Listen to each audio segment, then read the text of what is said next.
everyone. Welcome to Decred in Depth. I'm your host, Angelo, and on today's show, I have three special guests with me, Checkmate, Akin, and a name you guys may not have heard, but has been active in the Decred chats, Mr. Bulb.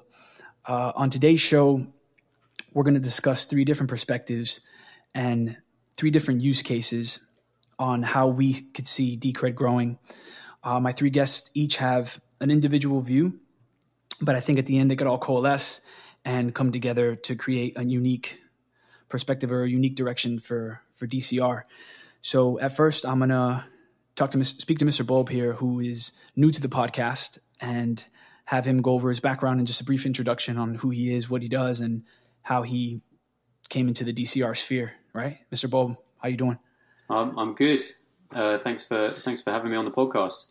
Oh, of course. Yeah. So my background is I started out in TV, so documentary filmmaking and developing shows for people in the UK mostly.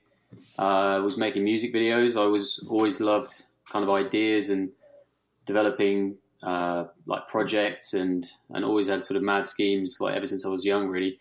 And I guess I was making music videos, and then a friend of mine wanted a music video made, and it was at the sort of birth of social networking. So I don't know if you remember, there was a social network called Bebo that was before MySpace, and it was big in the UK and like randomly like New Zealand and a few places like that. And we ended up building the biggest music audience on Bebo because we sort of figured out that how the platform worked, how the teenagers on it were communicating, and really figured out a way to kind of involve them in a project.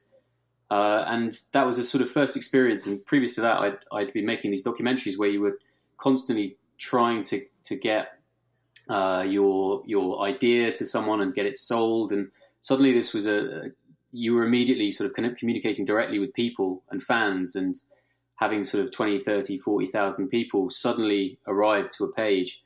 And then the record labels, like three major record labels, got in touch, and it was an experience of, like, I think I've said before in some of the chat rooms, that this experience of like money always follows culture, and I really, really believe that. And that led on to doing a project. I wrote a drama that was on MySpace. This is 2008, 2009, and that was around music festivals. So again, a new platform, different audiences, different kind of communities, but it was kind of bringing together film and TV with this sort of nascent sort of digital media. And followed that with the company I was running at the time. We launched a social game on Facebook. So this is the era of Farmville and Zynga and Playfish and everyone, all the mums of the world playing and buying virtual goods. And we built a game with Nike. And it had a virtual goods, and it had a kind of quasi cryptocurrency. It wasn't obviously a cryptocurrency, but it was a kind of virtual currency. And it was amazing just to see how you could motivate and incentivize people in the community to do different things, and how they were kind of just amazingly excited about kind of earning in this currency. And that led on to a project which was probably the biggest project I was involved in with Google. We were funded. I know Google's like a bad word to mention on this podcast, probably for certain people in Decred, but we were funded by Google and launched a global kind of Vice, a bit like Vice, but for football or soccer, depending on where you are. Did that for 3 years, ran that for 3 years, and I kind of saw how, again, that you could build massive audiences like at unprecedented speed and scale, and you could connect with fans like anywhere in the world. So we had a massive audience in Brazil, which is kind of funny because Decred's obviously got a massive audience in Brazil, but we were reliant on sponsorships, and it was always the issue that you could say that you were really on the side of the fans, that we were representing the fans' interests, but really it was kind of disingenuous because you knew that really we were building a big data sort of library. We were kind of packaging that up. We were selling that to brands, and I just always saw it as being unsustainable. And so I'd been looking for a way to I guess create a sustainable model for funding digital programming for kind of sustaining community networks. I'd always worked for the BBC and Channel 4 and public service broadcasters, which isn't maybe so big in the US, but is certainly a kind of historically like been big in the UK. And I've always been a massive believer in the value of public service and doing stuff without necessarily a profit motive. So that was how I fell down the Bitcoin rabbit hole, really. A friend of mine, he launched a blockchain startup in 2015, I think, like pretty early. And kind of I followed him down the rabbit hole. I'd read the Bitcoin white paper, I think maybe around that time. Didn't really get it, but it kind of, I guess like most things in this space, it takes a while to really sort of like land like the kind of the profound innovation. And that was when I was again looking to figure out a way to build digital communities that could be sustained. And I was talking to kind of Consensus in their early days, so Joe Lubin and Ethereum, and some of those guys before Ethereum was really even a big thing, and did the whole like run up with the ICOs. I think I wrote a couple of white papers for different people, like worked on a slightly mad commodities project in Norway, which was around supply chains and digitizing assets. And then I think on the second or third or maybe the fourth sort of path round cryptocurrency, I came across, I think it must have been the Decred thesis that Placeholder had. And there were a few different times that I'd looked at Decred, and I'd bought Decred before, but I just don't think I'd ever realized like quite how clever the design was. And for me, the part that I really, really bonded with or kind of it resonated with me was the public benefit piece. And I'd not seen that. And I think that was something for me when I'd seen so much of crypto being about profit, about like just, I don't know, just there didn't seem to be much depth. And that seemed to be something that had been really, really well thought out. And then the moment of realization around the block treasury and the sustainable funding mechanism, everything seemed to sort of plug together for me that, okay, so here's a project where they've built secure foundations. They're a credible team. They're driven by values that are not profit seeking, certainly not like from the way I looked at it. And they'd figured out this big issue that I'd been looking to figure out of how to sustainably fund digital networks. I might have been coming from a different direction, but that for me was really interesting. And then the governance system, like Politeia, and weirdly, that's one of the things I've been obsessed with for probably the last 3 to 4 months, is looking at that system as something that is currently being used as like a proposal system, but can kind of, I think with the ambitions for it is cater to certain use cases and do certain things that maybe a lot of projects are trying to do, but really can't. Anyway, sorry, that's probably quite a long intro. But yeah. No worries. So now let's cover DCR's different use cases and different views. Akin, do you want to start? Yeah, I'll give it a go. So like lots of people, I think that the foundation of Decred as a store of value is important, right? Because I think it forms the basis of all the value accrual and value storage and value transfer going forward. And you need to have a reliable store of value. But I take a very kind of much broader markets perspective into how I see the Decred ecosystem and what it could become.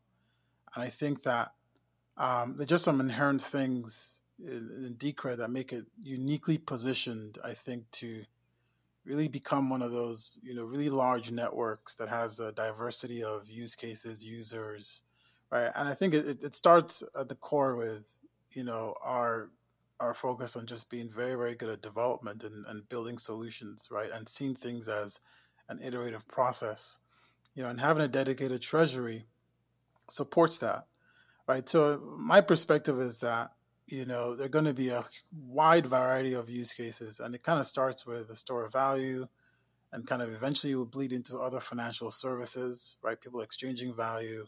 And from there, it's like almost infinite. But and I think that, my perspective is that Decred is sort of whatever you want it to be to you in certain ways, or that's the potential, right? And so for me, I think it's limitless. I like to entertain people that have just various ideas on how they can build on top of the core infrastructure at Decred. And I think we're still in the infrastructure building phase.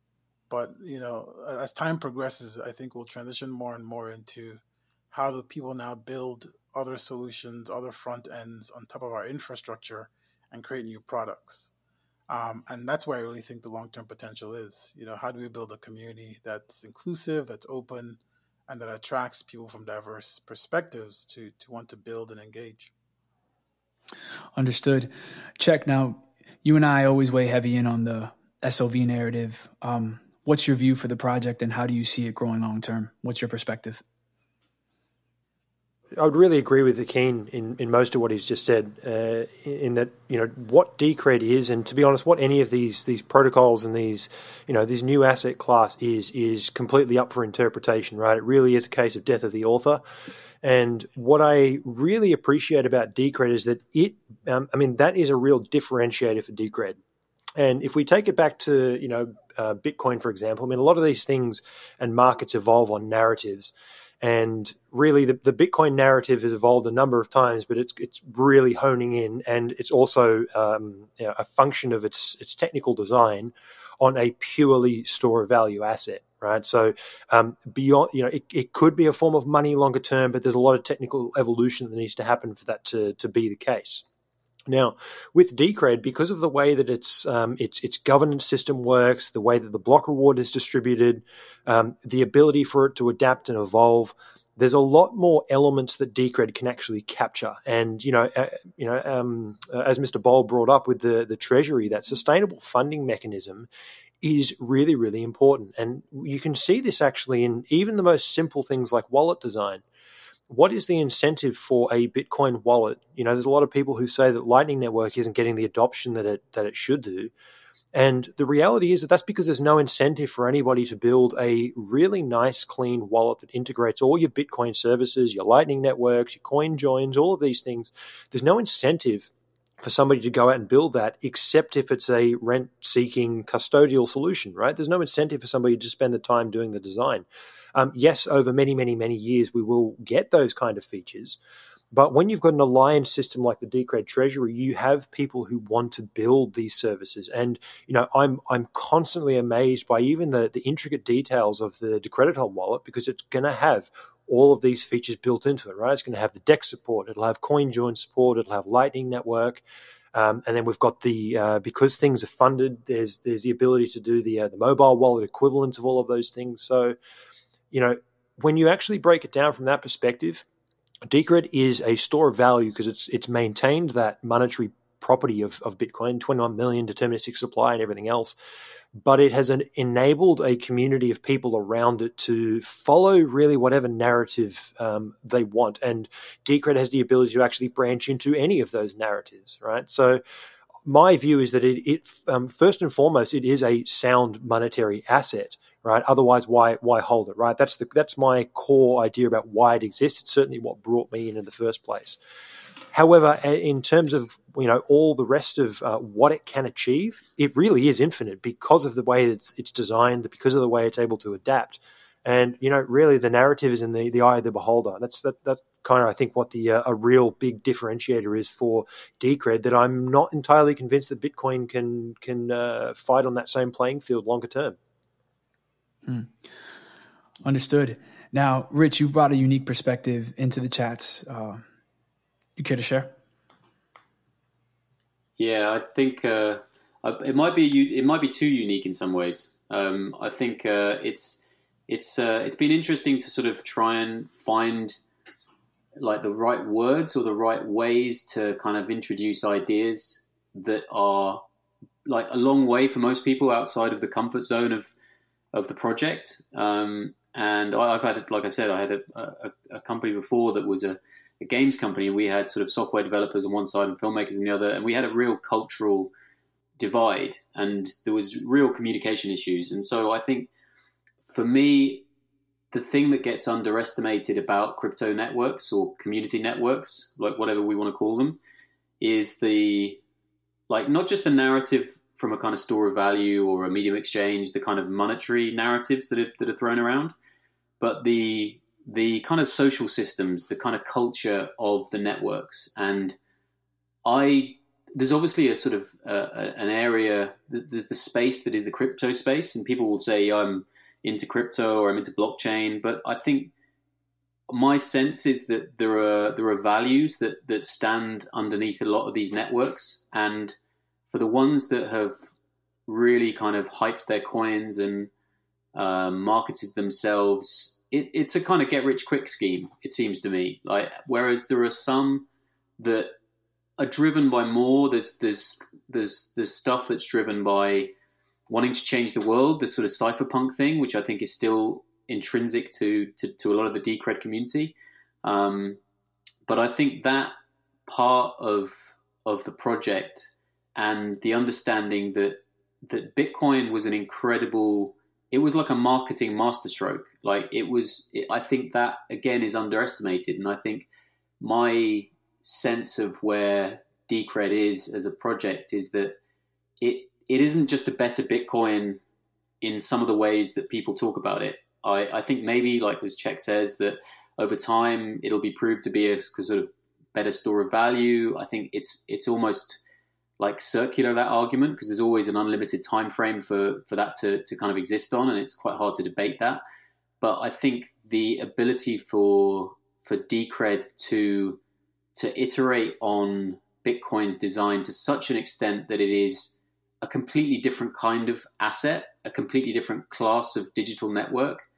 And for me, that comes down to the fact that it has a block reward. It has this ability to incentivize creative contributions, and whether that's code or whether that's a music video, whether that's like turning up and organizing an event, I think naturally these things over time will become more and more emblematic of the communities they represent. And I think that will distill around people's values. I just think, especially with coronavirus, with everything that's going on in the world, I think the get rich quick scheme, I think, will have a cycle and continue to be. But I think that the way that this will really profoundly move on as a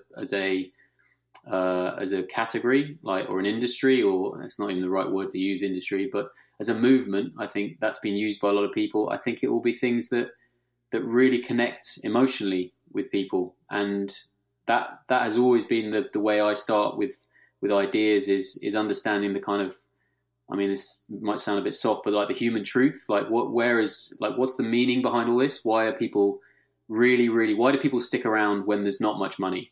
Like, there's other ways to make a lot more money. And certainly I see with the proposals that Check has done, with the amount of work that people in the community put in, it doesn't seem to be the same attitude. And it's a really, really interesting thing to see. And I don't think people realize quite how rare that is in this space. Yeah. I mean, I think it's fueled by hope and greed primarily. And you do see a lot of that in the space. But, you know, if creating a free financial system has to come packaged in a get rich quick scheme, you know, that may not be a bad thing. You know, looking forward. Akin, circling back to you, what are some of your plans for growth and adoption when it comes to DCR? What are some of the things that you envision? So, I mean, I think I'll talk a little bit about, I think what kind of environment I think we need to continue to manage and hone in to ensure that happens. I think, you know, for me coming to the community, some of the things that I recall coming in was, you know, just how many people were open to giving and spending their time to kind of educate me on what was going on, right? And, you know, I think largely across the crypto community, you get a lot of people who are accessible. But I think in particular in Decred community, I think a lot of people just were patient and willing to give their time. And I think that's really important. It's important to be able to help people understand what we're trying to do and figure out how they fit within it. And I think it takes a level of not just patience, but just having an open mind, right? To be able to entertain other ideas that may be totally far away from even what you're thinking or what you think is important, and have those things coexist, right? And I think that's critical. I think that's important. I think, and in addition to that, I think that we need to also be a lot more open to engaging other communities and looking across, the crypto space. Whether you like it or not, I mean, I think some of the success in what's happening in the DeFi space comes from the fact that, there's a level of openness around that community to engage, to kind of build upon what people have built on, right? And to bring other new people in who are trying to solve very particular problems.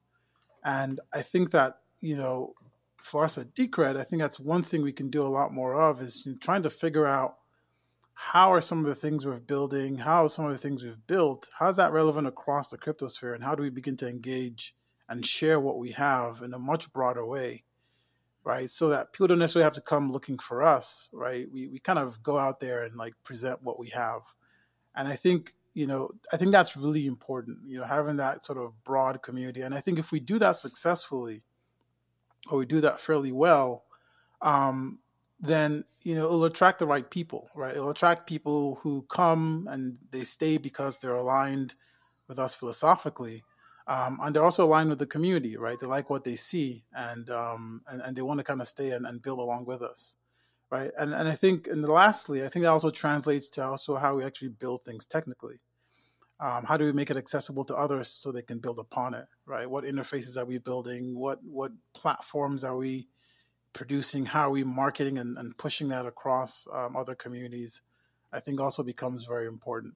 But we have to think with this much broader view of being a lot more, being inclusive and also trying to, widen the net and attract other people to come and use what we've built. Makes total sense. Check, what are your thoughts for growth and adoption? Yeah, I mean, I totally agree with everything Akin said, and I think at the end of the day, this wide and varied net really, you've got lots of perspectives, and what I really do enjoy about Decred is just how diverse, people's perspectives and views are, and I think that's the reality of why the four of us are sitting here talking about it from multiple angles, and I think that's a strength, right? And I think what I want to see is people just take whatever their skill set, whatever their vision, whatever their idea for what Decred is and can be, and talk more about it, right? I think the only real weakness I see longer term is people not shouting loudly enough about what their views are and where they see things going, because you see lots of people who say there's so much potential for the project. It's so elegantly designed, and it's got these different features that draw people in. And there's a level of intelligence in the community that you just don't. And I agree, people share their views very, very openly and are willing to explore and donate their time to making sure that people understand, because people are passionate about that. That is a symbol of passion. And people who really get it, understand the project, and want to see it succeed. I think what I would really like to see is that CatchNet get thrown out by an increasing volume of people, right? So we've kind of got a very broad set of perspectives. What I'm keen to see is that actually expand and have more people spreading that knowledge. So, from my personal perspective, my background is more in the data analytics side, right? So, and the research base. So, what I certainly am targeting is trying to bring that research to as many people as possible, and get people to understand the why side of things. So, when you look at on-chain, you're looking at the psychology of people, really what I want to do is have more people looking at that data, understanding the psychology, and then being able to use that information to their benefit, whether it's for making good governance decisions, whether it's for their own personal, what their investment thesis looks like, and then sharing that information to a broad extent. So it's kind of about how you bring the education side of what Decred is and what it actually offers and the potential of that network, and you bring it to the broadest possible community. The more people who understand, the same as Bitcoin, right? The more people that go down the Bitcoin rabbit hole, they understand the macroeconomic side of things, they understand the sound money side of things.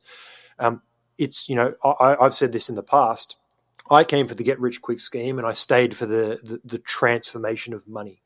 And I really like what Nino will say, where he goes, where Bitcoin made me rethink money, and then Decred made me rethink cryptocurrencies. I absolutely resonate with that, and I think that the way that Decred has been designed, it's completely reshaped the way that I think about these networks, the way I think about human psychology. And it's really what helps me kind of construct my basis on why Decred is a superior store of value from that perspective, because of its ability to adapt.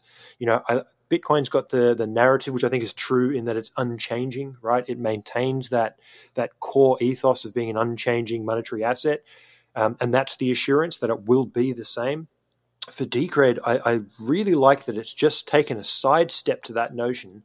And whilst it may evolve and adapt, and some people will throw tomatoes at that idea, the fact that there is a pathway to resolution, there is a pathway to adaptation, the fact that it's formally recognized and structured, the assurance in that regard is that if some feature or some technological challenge or some hurdle need to be dealt with in 10, 15, 20, 100 years' time, Decred will be prepared and able to deal with that challenge. That's the assurance.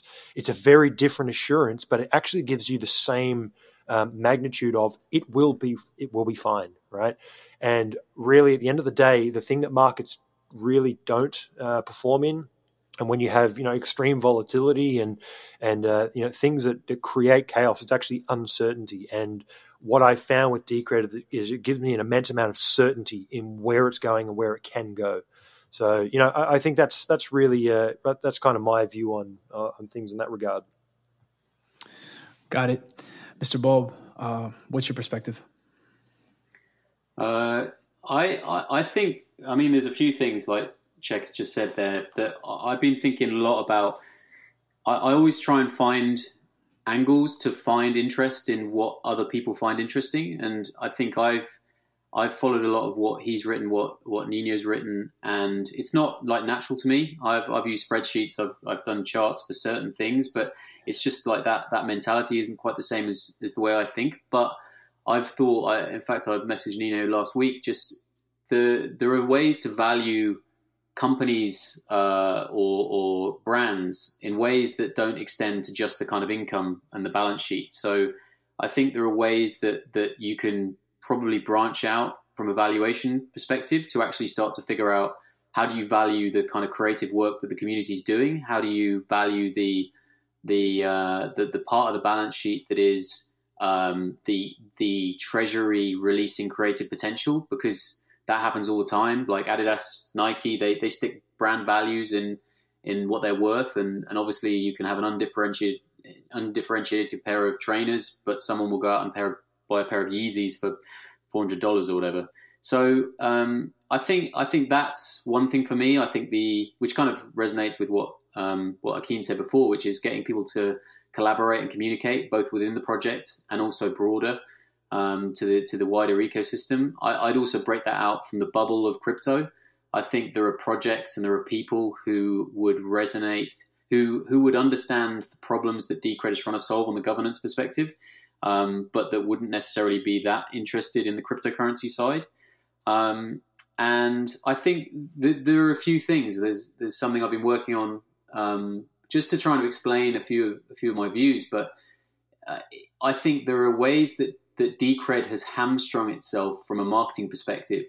Well, actually, look at it two ways. Like the use, or the project doesn't use paid media. It has historically, but it doesn't use paid media or Facebook ads or stuff like that. And realistically, if you're going to build a big audience, there's only really two ways you can build a big community online. You either collaborate with people who already have pre-existing audiences and pre-engaged users, whether they're on YouTube or Instagram or Facebook or Snapchat or wherever. You collaborate and you share audience, or you buy views. You put your content into the type of audience you want to reach, and that's incredibly effective. So the approach that Decred has taken, I think, is driven from a kind of values perspective of not wanting to pay the kind of surveillance machinery of Google and Facebook, which is completely understandable. And I completely, in a weird way, I agree with that. I think that if you're going to set out to change the world, to challenge the status quo, you've really got to have your values and you've got to be clear on those. I think there's some areas of the project where there's still sponsorship paid for certain stuff. There's still paid promotion on certain things. So I think that's kind of a bit messy, a bit muddy. But I think broadly, if you're going to cut off that avenue to reach people, which is paid media, which is the way the digital world works, you are kind of cutting off one of the main ways of connecting. So in that case, if you're going to do that, and like I said, I agree, then you have to market or you have to reach people by demonstrating the use cases of the product. And by that, I mean, you've got to come up with ways to use Politeia or to use the underlying architecture or to kind of, I've been thinking a lot about the upcoming or the recently completed RFP, the request for proposal module for Politeia. That that's something that can be used to enable a kind of marketing initiative that gets people around the world to submit ideas to a tight brief. You can being able to fund creators wherever they are in the world with a meaningful budget. And when I say meaningful budget, I mean like $1,000 is a lot of money to most people in the world, especially if you're a young filmmaker. And I think the use of the machinery that Decred has built to demonstrate its value and to demonstrate its utility is the best possible way to market a product. And in many ways, like the creative constraints, like I've said, there are very few avenues to reach audiences outside of the bubble that don't kind of use that. So I would always say, like, if the technology enables something new, if there is utility that can do things that other projects can't, then demonstrate that utility. Show, don't tell, because telling people does not work in crypto. So yeah, I think that for me is there are parts of the project which are very much akin to a creative, like a creative resource that is decentralized, that can appeal to loads of different people. And I think that there are ways that maybe you can think out of the box about what Decred has built and how you can use it in ways that haven't yet been considered and certainly aren't kind of mainstream ideas within cryptocurrencies. And I would say the biggest advantage Decred has had or has is that it's got limited resources. It's got the fact that it can't do certain things due to its values. So I would say that's the way to kind of really innovate out of that box. And yeah, I've for a long time have thought that that something like this would come along. Like I said at the very start, I've been looking for something with the traits or characteristics of something like Decred. I'm fascinated by the way that the technology can be used in interesting ways. Understood. Akin, what are some of the obstacles in the way of DCR gaining mass appeal or it reaching, your level and the vision that you see for the project? I think some of the obstacles are kind of related to what I said previously. I think it's really about, I think we are at a place now where there's a really good, strong core of people who are part of the community who see and understand the value. And I think, one big obstacle to our continued success is our ability to continue to grow, right? And grow the community and attract new people, right? And I think that starts with, ensuring and continue to just be jealous about making sure that some of those core tenets of the community of being open and, being a welcoming place are maintained. But I think beyond that, going out and reaching out to other folks across the crypto sphere, right, that can get value from what we're doing, leveraging our network to grow it and increase it. So I think for me, that's one big obstacle. Do we have the ability to continue to grow the community and just see beyond what we've built and be a little bit less insular and more kind of open to engaging others, right? who probably in collaboration with we'll find new things, right? And we'll grow our community. And for me, I think that's probably the biggest obstacle. I think this related to that. I think it's also just being able to.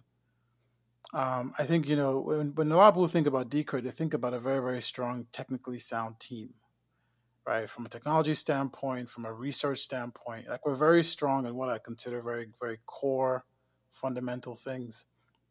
And I think where we could do a lot better is being a place where creatives can be, attracted to and feel welcome and can ask, dumb questions and not kind of feel ostracized in any way.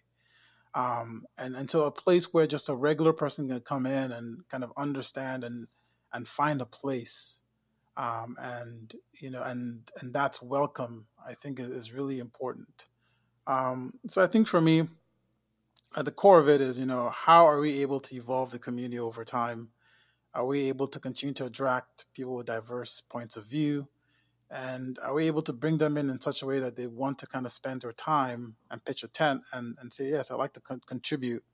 I think that's really at the core of, I guess, the core obstacle for me. So how about on a global or macro scale? The community knows that you do a lot of work in Africa. That response is really catered towards the growth of the DCR community. But how about the expansion of that? How do you see that coming about? Yeah, but I think it's kind of similar, right? I think, as was said, we have very limited resources, right? And so we kind of have to pick and choose where we spend our time. I do think that we could probably do more in sort of telling our story in a much more consumable way to other folks. Like, so why Decred over Bitcoin? Right. And I think it starts with understanding how people are already using Bitcoin in some of these communities and how they see these cryptocurrencies as tools to kind of, give them freedom or, give them financial liberation. Right. And I think that, we could certainly do a little bit more in letting people, one, understand that Decred exists, why, what we are and why we're different from Bitcoin, and why people should be interested, right, in using Decred and understanding the platforms. And I think for me, reaching out to developer communities globally, I think is an area that we could probably we could put a little more effort, right? Because you have builders everywhere and people who have like a technical background or software background, like they're trying to solve problems they see every day. And I think that if they have an awareness of what Decred is and the fact that there is a pathway, one, to building upon our open source tools, and two, potentially getting funding for some of what they're doing, then you'll attract those people, right? Because they're like, okay, I see a way where I can collaborate with other people that are technically minded, they're building really cool stuff. And, some of my time can be compensated because if I'm successful, then I'm helping grow the community. So Understood. I think for me, developer communities in Africa or emerging markets are certainly one place to spend more time in. For sure. Check, when it comes to growth or obstacles that you see hindering DCR from gaining mass appeal, what are your thoughts? Yeah, I would agree with that it kind of boils down to an attention thing. So, I've often said that there's probably two major obstacles, and one is attention, the other one is liquidity, right? So the store of value one, from a store of value perspective, and the financialization perspective, then the liquidity is an obvious one. Things like fiat on ramps and building up those networks. But the reality is that you need the volume to justify that for any of these financial systems to actually list DCR. We're building up the notion of the DEX, which I think is a really important thing. It's that bomb-proof path to liquidity. And I think is an invaluable piece of infrastructure, but that's kind of that's the financial sense. And to be honest, to get the volume, you actually need the attention first. So the other problem is the attention side, and I think that's really what Akin was just touching on is growing that attention. And I agree that we can be more creative in how we actually bring people on to and incentivize people to shout and actually talk about what what the fundamentals are, where they see it going, how it actually benefits and applies to them, how Decred has a role in their whatever creative view is, whatever their idea, whatever their passion is, whatever their skill set, for me personally, my story for Decred is that I came in for the 21 million and a differentiated store of value. That's why I initially came in, right? You come in and you acquire your first few coins, and the more I researched and understood the where it's going and what the potential of the project is, the more I said, internally, I want to actually get to the point where I can acquire a ticket, and then that became to have that say, to have that participation level. And that becomes the next goal. And once the incentives start to align, and you participate in the governance mechanism, and you see what the actual potential is, where Politeia could be applied outside the space, the next step is I actually want to contribute to this thing. And next step is to become a contractor. So it's a pathway, it's a progression between those different elements. And to kind of echo what Akin was saying about reaching out to other communities. That's why I put together that piece for the Ethereum community during their ProgPower debate, which is ongoing.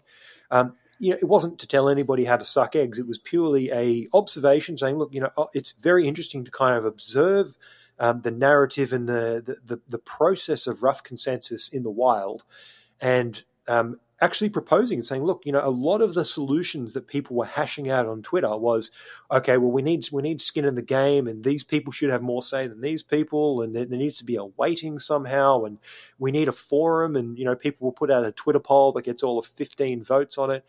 And at the end of the day, yes, that is the nature of rough consensus, and that has its features and its bugs. But a lot of the gee, I wish I had moments were basically converging on many of the elements that Decred put together. And, that paper was just trying to be an observation. Say, look, these are some of the principles and ideas that Decred has taken forward. And these are some of the products that have been built, the Politeias and the CMSs and these different tool sets and ethos that Decred has kind of instilled in its community. And, the general feedback was, this is actually really insightful, and it's actually helpful to take those lessons learned from Decred and apply them elsewhere. And to kind of bring it back to what Mr. Bulb was saying earlier, that is a product potential, right? There is a potential to actually roll out Politeia as a software service. And, I do believe that there is a future for the nature of DAOs and these decentralized coordination mechanisms. There's a lot of narratives about coordination is bad for stores of value. I disagree. I actually think that humans coordinating is how we actually get to the point where we are, where we have, exceptional engineers, we have exceptional marketers, we have people who can build value across almost anything, right? And it's the coordination and the teamwork of people that enables that. And I do believe that Decred has a feature set that allows that to be part of the case. And I think the only thing that limits Decred is the confinement, is the creativity of its people, right? And I actually like the idea of putting out some kind of RFP system to attract, it doesn't even have to be a substantial sum, but an amount to actually bring people on board. And the other thing that I think people tend not to talk enough about, and Nino touches on this in some of his pieces as well, is that the Treasury is a bootstrapping mechanism, and for every single payout that goes out to contractors who have contributed meaningful work, that is another person who is actually committed. Like, they are part of the security system, they are part of the governance, and as I kind of mentioned in my story, I became committed in a increasing incremental manner. And, the reality is that I can see myself sticking around for a long time because I truly believe in that process. And I think that every single Treasury payout is building some of the strongest hands in the entire network. And that is really, really important. They are a strong set of people who understand this asset, and they are the people who actually push this forward. And I think getting more and more people to be these micro contractors using the RFP type tools, putting out there, let's get creative and start thinking about alternative ways to draw attention in. And the liquidity is then the next step that follows on from that, right? That's more of a technical path for the markets and things like that. But we will get there, and I think there's a lot of opportunity, and there's no limit except for the creativity of the of people on board. Understood. Rich, what are some of the obstacles you see within your vision?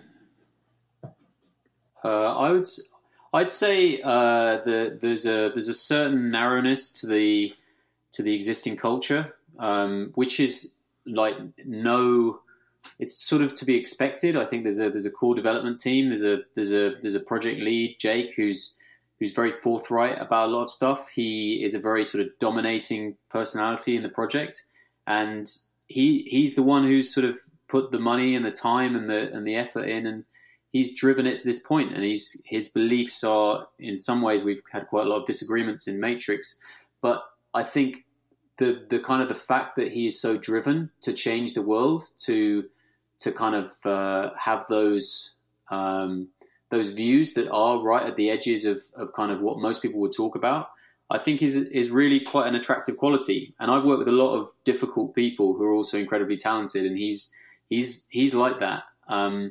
But I also think that his voice in the community is very, very strong. And I certainly find that a lot of the times in the chats that I've had in Matrix, I'm almost trying to prompt discussion and probably push buttons to just try and find out who in the community might at least want to have a conversation, or might want to kind of discuss certain things. And there's a slightly disparaging part of the community I don't particularly like, which is sort of most stuff gets dismissed with sort of shower thoughts. But I've always believed that the kind of creative process is a sort of it's like tennis. Like, you have to bash stuff back and forward. And I think I would never really debate, or even think to debate kind of with Dave about the consensus mechanism or what have you. But I think the Decred chats, the Matrix, it can be quite an intimidating place to come if you are a newcomer. Specifically if you're in a space that isn't, if you're not on the software side, if you're not on the kind of the privacy side, if you don't code, you might arrive in the same way I did, attracted by some of the things that the system can enable, and then just not speak up or be kind of shouted down. And I also know that there's a culture in the community that there are a lot of people who do arrive, who do say a lot of stuff and don't ever come up with anything.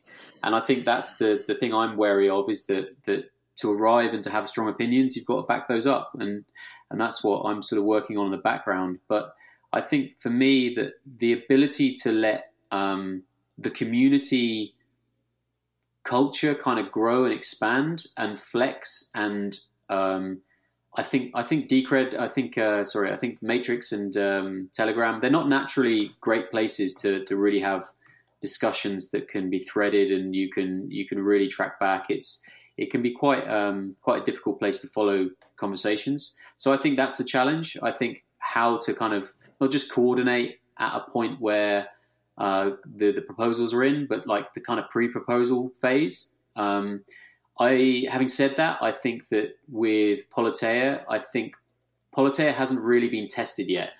And that's one of the things I'm really interested in. I think at the moment it's used for proposals that are relatively kind of yes or no. They're kind of like either the community's into it or they're not into it. And I think there's more nuance and there's more ways to kind of test the system in a much more kind of, in a way that sort of alludes to it being a real true governance system that can debate things about the kind of positioning, the brands, like things that are sacrosanct right now. Not to say that they would be voted in or approved, but I think in many ways you can learn as much about a no as you can about a yes. And right now, a lot of no's that happen in the proposal system sort of mean that the people who've got a no were either it was kind of a crazy idea that didn't really seem like it had any legs anyway, or they're kind of just, they end up being demotivated by it. And I think that's something that can change. I think that Politeia can become a more nuanced platform. I think you can get feedback from that in a better way. And yeah, I think that for me is part of the way I look at this whole thing is how do you look at Decred with a bit of a, I don't know, like a tilt to your head, like a dog kind of being slightly confused by stuff. Like how do you look at the system and rethink the way that it works, or that what can it enable that people haven't thought of already? And I mean, it was mentioned earlier that the interesting thing right now with the treasury system is that the market is in a low, like the coin price is down. So you've got this kind of contradiction, this issue right now where the stack is going to be finished pretty soon, or certainly the most of the stack with the DEX.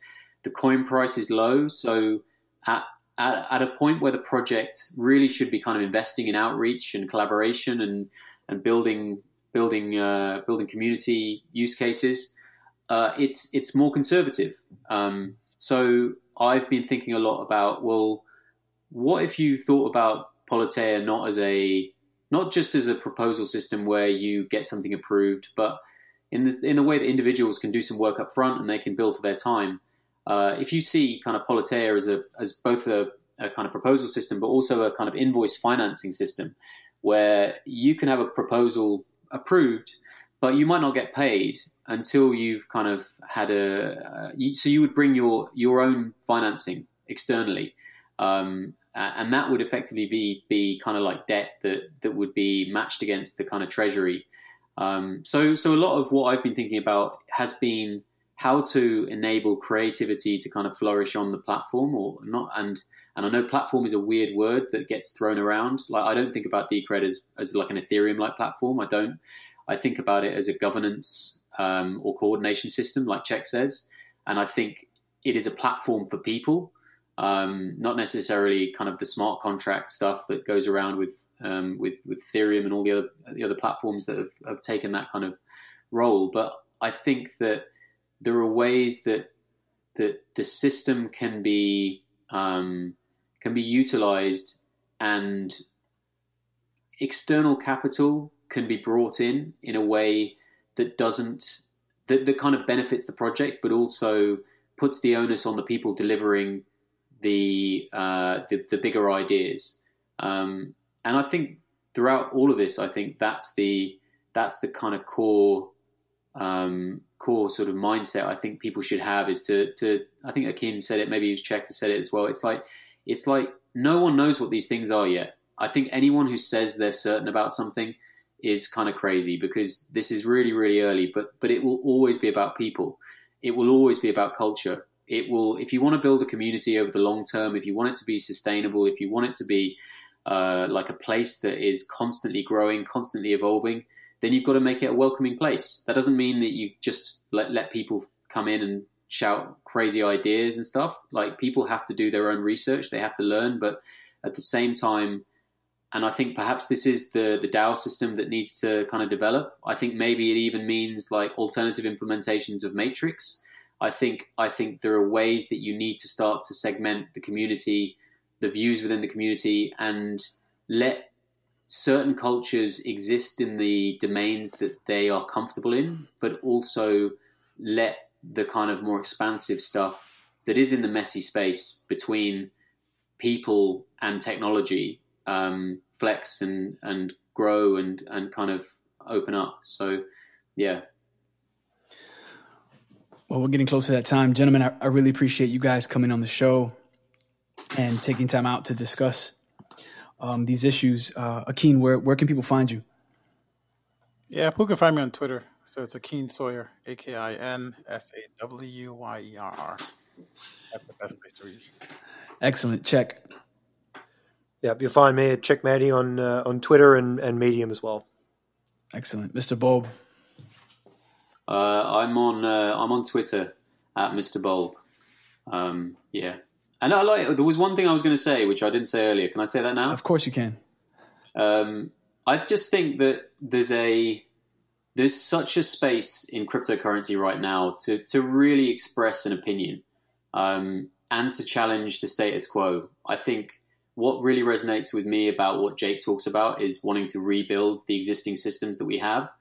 I think that everything that Check talks about with the store of value, with the monetary side of stuff, I think for me, like when you can articulate this as a story that connects with people and solves a real need, and not just a need in a kind of like I'm in real trouble, but gives people like hope and I guess lets them really, really, I don't know, feel like they've got agency in a world that a lot of the time feels like you don't have any agency and just the world is against you. So I think there's a lot of people, certainly a lot of young people, who are looking for another way to live, to work, to like have relationships, to like the whole thing is up for grabs in terms of the way the next generation will kind of communicate. So I think that for me is, there's so much infighting in crypto. There's a lot of stuff. I think Chris Beninsky talks a lot about the tribalism. I think that's the biggest issue. And I think for Decred to have that issue inside its project is just like, I think the biggest issue. But I don't think I think that's the thing that it can really build from. Anyway, sorry, that was like a last final throw the dice. It's my first time. No worries. You're excused. All right, nice one.